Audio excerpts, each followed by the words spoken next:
हमें मनन करना है।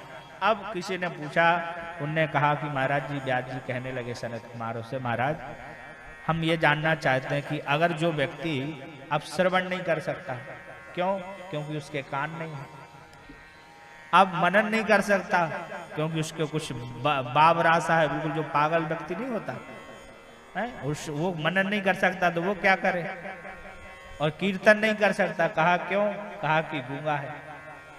अब ना वो श्रवण कर सके, ना कीर्तन कर सके, ना मनन कर सके, तो ऐसा व्यक्ति कैसे भगवान की भक्ति को पाएगा, ये तो बताओ। तो कहा कि ऐसे व्यक्ति को क्या करना चाहिए?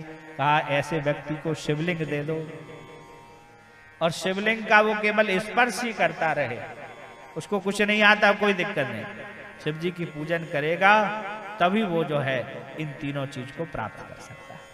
उसको श्रवण नहीं है, कोई दिक्कत नहीं, कीर्तन नहीं है, कोई दिक्कत नहीं, मनन नहीं कर सकता, कोई दिक्कत नहीं, शिव जी को जल तो चढ़ा सकता है, शिव जी की तो पूजा कर सकता है।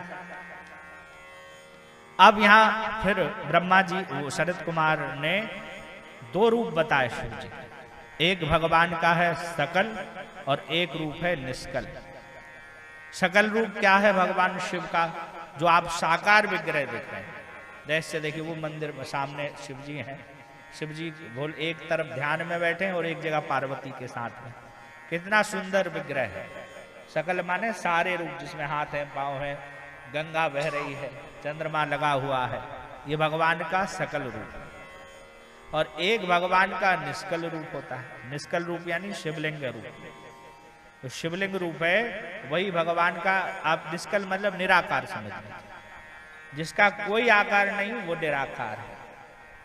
तो ये दो रूप भेद बताए हैं, सकल और निष्कल, और दोनों की आप पूजन कर सकते हैं। एक और बात, अगर किसी देवालय में सकल रूप में विराजमान है और निष्कल रूप में नहीं है, तो वो पूजा अधूरी है। और केवल भगवान निराकार रूप में है, साकार रूप में नहीं है, तो वो पूजा पूरी है। मतलब जहां शिवलिंग किसी मंदिर में है और भला उनका विग्रह ना हो, विग्रह यानी भगवान की मूर्ति, तब भी काम चल जाए। लेकिन अगर निराकार नहीं है, साकार अकेले हैं, तो काम नहीं चलेगा। अब ये साकार और निराकार के बारे में कहा, और फिर बताया कि ये भगवान कि जब आप निराकार की आराधना करते हैं, भगवान शिव की पूजन करते हैं, ये शिवलिंग, शिवलिंग यानी भगवान का एक चिन्ह है। और शिवलिंग के कई भेद हैं, आप देखो कितने प्रकार की शिवलिंग आती है। और नर्मदा से जो शिवलिंग निकलता है वो साक्षात सिद्ध शिवलिंग है।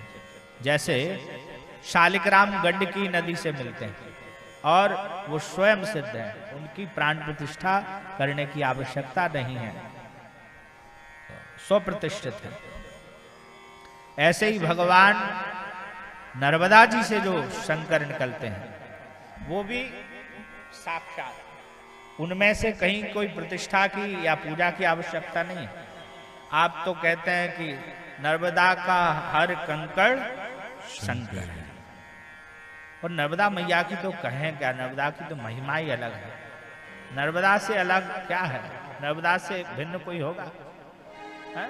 व्यक्ति नर्मदा में अगर कोई, ऐसा तक कहा है कि गंगा में कोई नहा ले उससे जो फल मिलता है, और नर्मदा का केवल दर्शन कर ले वो फल आपको मिलेगा।